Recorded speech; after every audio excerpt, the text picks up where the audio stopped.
Silver and gold values held strong during a tumultuous week for the U.S. stock market. In October alone, the S&P 500 is down nearly 9% and now in the red for the year. Gold is finishing the week slightly up, closing around $1,235 per troy ounce. Silver also moved up slightly to close around $14.77 an ounce. We'll be right back with multi-decade money manager and stock specialist Jesse Felder.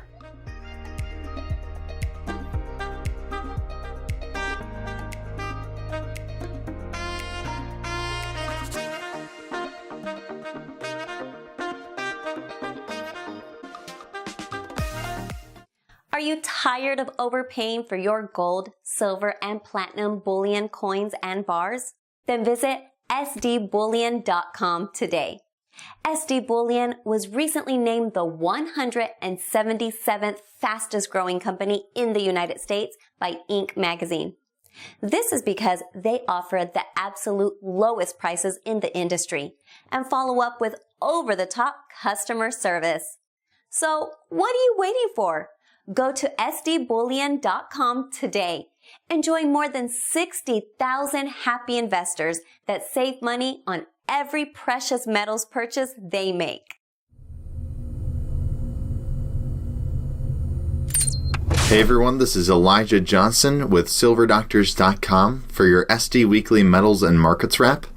With us today is co-hosting James Anderson and also our guest Jesse Felder from the Felder Report. Jesse, thank you so much for joining us today. Hey, thanks for having me. All right. Now, last time we had you on, we were talking about the Federal Reserve's tightening of monetary policy and how you thought that would lead to stocks falling significantly.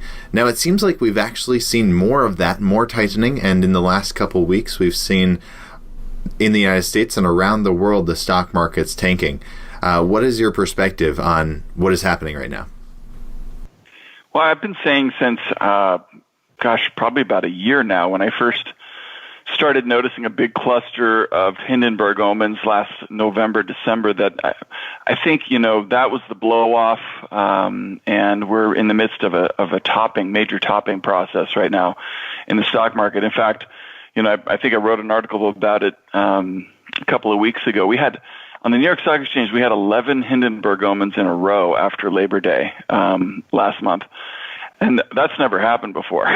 So there were signs that there was a major dispersion going on in the markets. And people, it's coming to people's attention now that we're seeing stocks like the home builders and the automakers and the bank stocks and industrials and a lot of these companies that are really economically sensitive. We're seeing these stocks down 30-40% in a lot of cases. And so far, the S&P has held up, but I do believe we're just in the midst of a major topping process right now.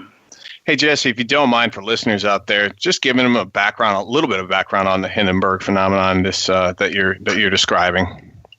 Sure. Yeah, it's basically when you're at new highs and the major indexes are within 5% or something like that. Mm-hmm. And then you see not only a bunch of new highs within the index, but a lot of new lows also. Mm-hmm. And so it's something like when new highs and new lows both make up more than 2% of the underlying components or something like that. I'm at the top of my head not sure. familiar with the exact, but it's a sign of that widening dispersion, right? When you have a really good, healthy uptrend and new highs, you should not be seeing a ton of new lows. And so, the Hindenburg omen was developed to kind of be a signal as a potential crash indicator. And, I've always thought that one omen is, not always a great indicator of that.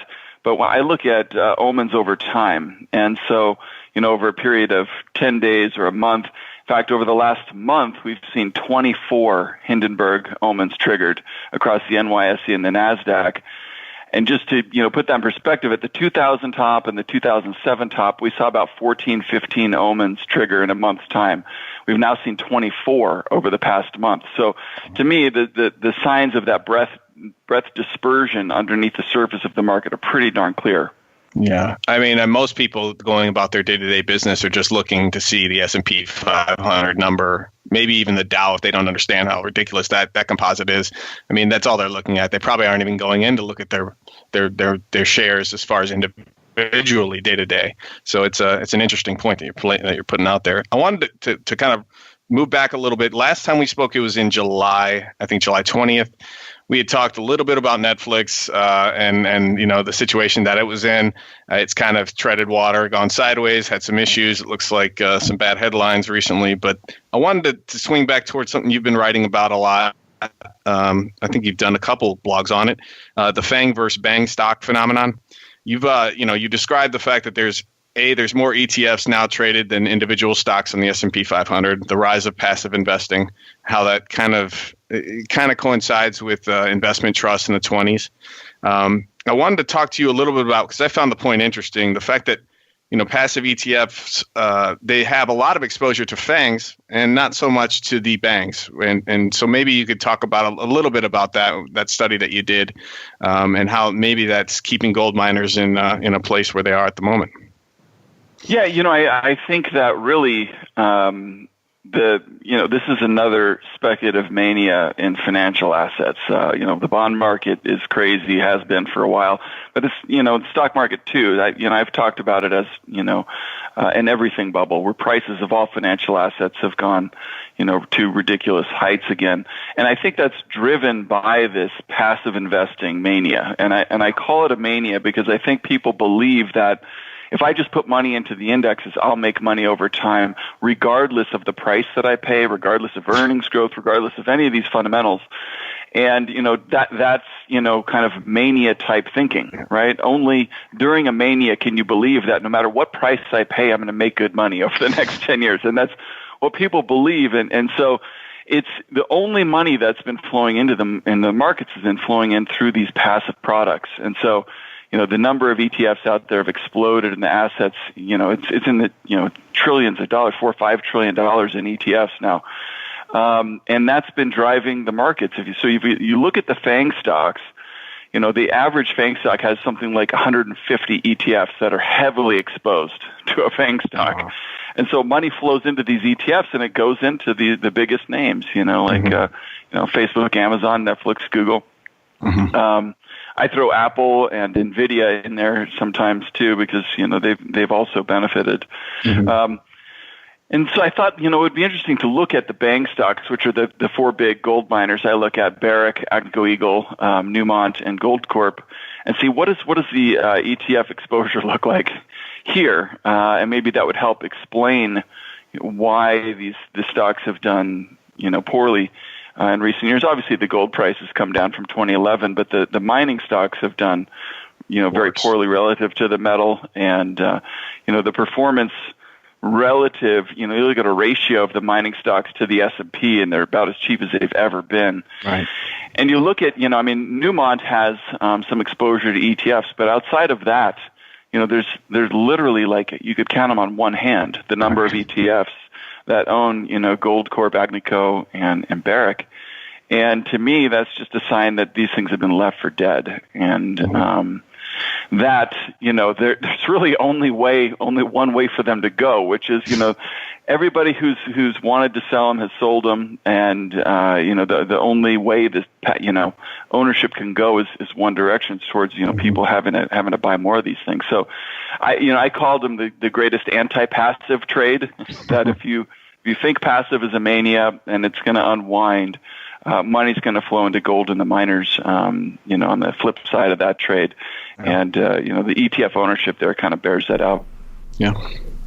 Now, looking at the macro picture, as we're talking about this maybe stock crash that's going to happen in the near future, where do you see the money going? You're saying maybe precious metals. I mean, there's a lot of different sectors, right? We're seeing also rates rise. We're seeing the 10-year Treasury yield at about a 5-year high. Where there's a lot of money out there. If we look at these three sectors, stocks, bonds, and precious metals, where is the money going to flow?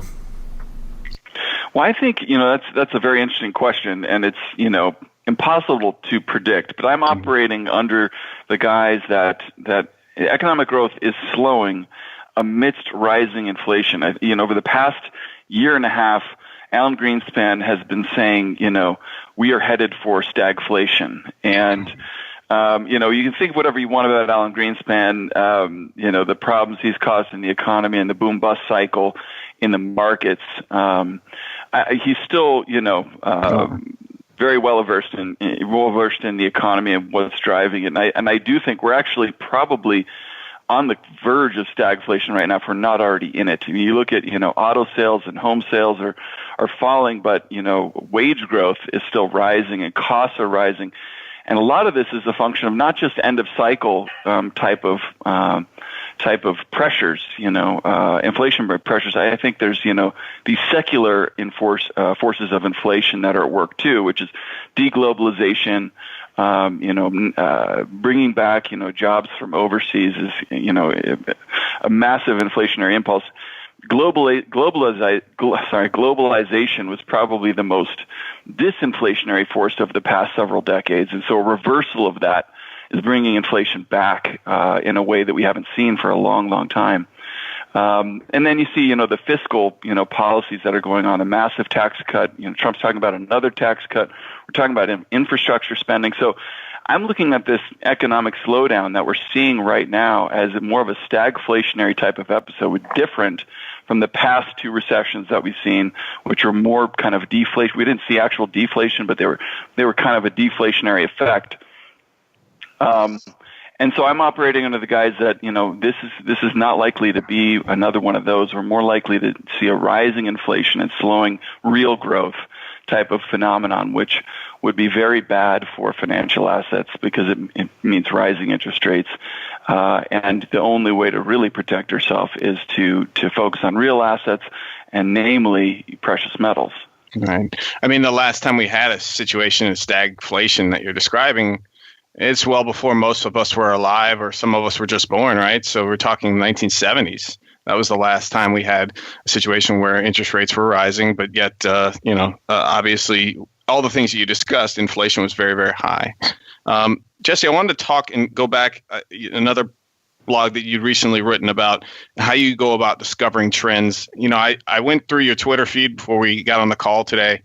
It's a great Twitter feed. Your Twitter feed is very wide. The stuff that you read every day. If you could explain to your readers or to the listeners your process, what you do, like as far as keeping up with trends and how thorough that can be. Sure. I wrote a post about this recently because I interviewed my friend Mark Yusko a couple times over the past year, and he introduced me a book called The Dow Jones Averages. And the guy who wrote that book is a real fascinating guy, has a unique look at the markets, and he talks about it's not just, this book or this company. A lot of the most successful investors I've met and I've known really spend a ton of time digging the developments within their industry. Fred Hickey, I also interviewed recently, and he stays on top of the tech world better than anybody I've ever come across, because through his contacts, but also just through reading, real specific kind of sector type semiconductor journals and these types of things. And so that's what I try and kind of do on a macro scale, is pay attention to what are the major themes that are developing, in the financial markets. And the way I do that is just kind of by trying to cover the widest area of news and things. It's not just Wall Street Journal, Financial Times. It's Wired magazine. It's just a wide variety of different things to see what is really developing, what kind of narratives are developing out there, and to me that helps me pay attention to kind of things like this stagflationary idea, right? And the backlash against big tech is another one I've been writing about for about a year and a half now.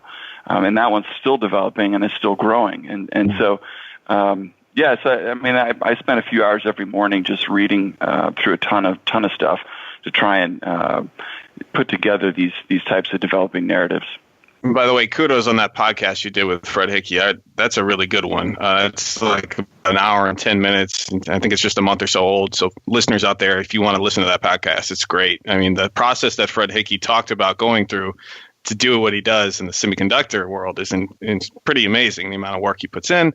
And then he also has reasons why he buys gold mining shares as well, and why he's a bull for gold in the long term. So really good interview, and that's kudos to you, Jesse. It was really good. Yeah, thanks. Fred's a brilliant guy. Yeah. Now, moving forward here, you were talking, Jesse, about how we're going to see a lot of stagflation coming in the future. As James was talking about, a lot of us don't remember this when it happened in the 70s. What, for like the average person, how is that going to impact their lives? Well, there's to me, I just keep finding, to talk about these themes or narratives that I'm on. I keep finding parallels with the late 60s to the current period. And if you look at actually just, I've tweeted this chart a couple of times. The Fed removed accommodative from the language recently, and I couldn't resist. I had to say, tweet that this is the most accommodative Fed policy since the late 1960s. I mean, we've never seen it before, where the Fed funds rate is essentially negative still in real terms, and we're at 3.7% unemployment. It's absolutely insane. It's still massively accommodative. Mm-hmm. And so, Trump criticizing the Fed is another one that, mm-hmm. dates back to that 60s, between, Gerald Ford and Richard Nixon, both pressuring different Fed heads to keep interest rates low. You see Trump doing the same thing now with Jay Powell. And so, there's just a lot of parallels between those times, today and back then. And, essentially what we saw then was, the stock market peaked in, late 60s. We saw a little bear market in the late 60s, but the 73, 74 bear market was the one where the markets really woke up to inflation, and that inflation was out of control, and the Fed was behind the curve. And so I see something similar today, where to me it's pretty obvious the Fed is behind the curve. The tightening they've already done is slowing down the economy. So they're in a real, I call it, it's a horrible decision the Fed has to make, and it's a decision between the devil and the deep blue sea. You either choose the devil, which is, okay, we're going to have to raise interest rates to keep inflation under control. But we risk undoing all the stuff that we did to boost financial markets over the last 10 years. Mm-hmm. But that's, at least we know we're going to keep inflation in check. The deep blue sea is the scenario where they say, okay, we want to try and keep propping up the markets. We don't want to raise interest rates too fast. That's where you get inflation that runs out of control. And, it's neither scenario is a good thing for the economy or the markets. But I think the Fed understands that a hyperinflationary scenario is something, they have to guard against that above all else. And so they cannot accept the deep blue sea, which is inflation running out of control. They have to tighten policy, and even if the economy is slowing, even if the markets roll over. And so this is where you start talking about potentially the expiration of the Fed put, where inflation is going to prohibit the Fed from coming in and being able to try and save the markets, because they're going to have to keep tightening policy, or at least, at the very least, they're not going to be able to cut interest rates or implement QE, because inflationary pressures are still there. So to me, that's what investors should be thinking about, is that for the first time in, since 1987 or, before that, the Fed put might not be there anymore. Hey, Jesse, do you do much studying as far as the U.S. dollar strength versus other currencies? I mean, there's people out there, depending on which camp you talk to, obviously some people are more bearish or bullish in the medium term, say the next year or two. There's a big camp out there that does think that the U.S. dollar, for whatever geopolitical reasons, is going to start strengthening even further than it's been. Obviously it had strength in 2015, and it's kind of been sideways for the last couple of years. But there are some people out there who think in the coming years there may be another squeeze for further dollar demand. And so is there possibly one more pop for the U.S. dollar? Do you foresee coming? There could be in the short run. I try and simplify the currency question. There's two things that I look at in terms of the dollar. One is just the federal deficit. The dollar and the deficit are highly correlated over longer periods of time. The deficit is widening. That's bearish fundamentally for the dollar. If we get a recession, the deficit's going to blow out. We're going to see $2 trillion in the deficit, and the dollar's just going to absolutely, have a ton of pressure on it. But, to go along with that, that's kind of the fundamental side. The sentiment side of it is, traders are so bullish on the dollar and bearish euros, bearish yen. That you look at the commitment of traders report, and the people are massively long the dollar right now. So that tells me that both fundamentals and sentiment from a contrarian standpoint are bearish for the dollar, and that yes, it could.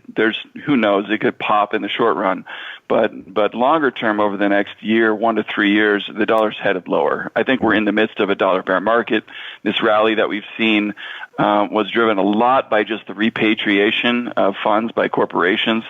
There's not a lot of fundamental reasons why the dollar should be rallying. And if it comes back to the Fed too, and the Fed's going to have to keep raising, but also Bank of Japan and ECB are going to be tightening too. Mm-hmm. So I think that the Fed might be tightening less in relation to those central banks over the next couple of years, which should also be bearish for the dollar. So. But the other thing to think about in terms of the dollar, Stan Druckenmiller recently gave an interview to Real Vision that was pretty interesting. He talked about in the late 2000s, one of the reasons he became very bearish on the stock market was the dollar, interest rates, and oil prices were all rising. And in the past, that had been a very bearish thing for corporate earnings. Well, what's been going on over the last year? The dollar, interest rates, and oil prices have all been rising. Yeah. And so I think that's what the market's starting to try and reckon with a little bit here, is that earnings growth over the next 12 months is going to really slow down, if not go negative. Thanks for that. Now, in one of your recent articles, Jesse, you were talking about how many investors are relying really on kind of a one-dimensional view, as you said, of investing. They're really essentially just momentum traders. They're only following current trends. So with that kind of habit of a lot of traders, how is that going to impact like the dynamics of the market going forward? If we start to see, as we've been seeing over the last couple of weeks, the stock market fall, people, it seems like, following your view, it's going to be fear on, right? It's going to be a big fear trade right now. Yeah, I think I write that because people try and make a point about the markets, and they're not that expensive at 22 times earnings. And when you actually think about the valuations of the stock market, 22 times earnings is actually historically pretty high. But they're not thinking about what is underlying that. It's the highest profit margins in history. So if profit margins normalize, you're talking about a 40-50 PE currently. So people just look at these things in isolation and don't think about what's underlying the PE ratio. But I think in terms of one-dimensional strategies, passive investing is essentially just momentum investing. And I think a lot of those people are just momentum investors. And then maybe another one-dimensional strategy that's real popular today is just trend following. And so you have these two one-dimensional strategies that are very popular, momentum and trend following. And if we run out of momentum and the trend reverses lower, in fact, we're trading below the 200-day moving average right now on the S&P. So by a lot of people's, a lot of trend followers, standards, Paul Tudor Jones standard, the S&P is now in a downtrend. So if you get trend followers reversing and you get momentum traders go, oh no, the momentum's not working to the upside anymore. And the tell for that is the FANG stocks. Once the FANG stocks start outperforming to the downside, then I think you'll start to see these trades reverse themselves, where momentum investors try and liquidate, trend followers try and liquidate at the same time. And, to me, that one of the biggest signals of how much risk is out there in the markets is just the net free credits at brokerage firms right now. And it's about 3 times bigger than it was at the peak of the dot-com mania. I mean, another way to look at it is just margin debt, leverage being used in the markets. And it's so massive today that I look at that as what is the potential forced selling once the market turns south, and the potential forced selling for margin calls or whatnot is as big as anything we've seen. And so the risk once this thing reverses is much bigger than most people appreciate currently. I saw an older colleague of mine who just did a vlog, basically a video blog on this topic, and he was opening a Charles Schwab account and stating that they basically automated margin account agreements, and so there's like very little risk. You can click and learn about the risk if you're going to read a 50-page diatribe, but flat out you just press a button and margin's yours. And Lord, these people, they have no idea about what they're up against if this thing goes reverses on them. So I totally agree. The margin has gotten crazy. One thing, Jesse, I wanted to throw out there, and I go to your blog all the time. I check out your work. I've never gotten to actually subscribe for your service, but I wanted you to tell me about it. What is in your service, your yearly service that you sell on your website? Yeah, I write a weekly market comment that I try and write a much more expansive view of some of these trends that I'm paying attention to. So, we talked about stagflation last weekend. I wrote a much more detailed discussion of the signs of these things and how they're playing out now. So that's part of it, but really, where I feel like if I have any expertise at all in the markets, it's in individual stocks. The macro stuff is, I think, something we've been forced to pay attention to just based on what central banks have been doing around the world in the past 10 years. Mm-hmm. But it's the micro stuff where is my bread and butter. And so I look for individual stocks where I see, and a lot of the times these are stocks like the bank stocks, which are outside of the purview of the major indexes, outside of the purview of passive investing, where you might find something that's cheap that technically looks interesting, and I see some very compelling insider activity. So CEO, CFO, just buying a ton of stock, and on the reverse side too. I just wrote a recent thing about Salesforce.com. Technically, looked like it was potentially rolling over. The cash flow statement had a couple of red flags. And then I saw some top executives, several of them, chief accounting officer, chief financial officer included, both selling 60, 70, 80% of their shares in the company, which all kind of, to me, goes, okay, I need to sit up and take notice. This looks pretty darn bearish. So those are the types of things I look for and write about on the micro side. Cool. Thank you for that. All right. Well, Jesse Felder, thank you so much for joining us today. Before we let you go, were there any last thoughts you'd like to add? No, just that, everybody should have your own investment discipline. Mine's not appropriate, obviously, for anybody but me. Sure. But I'm of the mindset that today, individual investors should embrace or should assume their most defensive posture that fits their own discipline at this point in time. Whether that's just making sure you're fully diversified or you have some hedges in place, I don't know, but that's what I would recommend people consider. All right. Well, this has been the SC Weekly Metals and Markets Wrap with James Anderson, our co-host, me, Elijah Johnson, and also our guest, Jesse Felder. Thank you so much for joining us, everybody.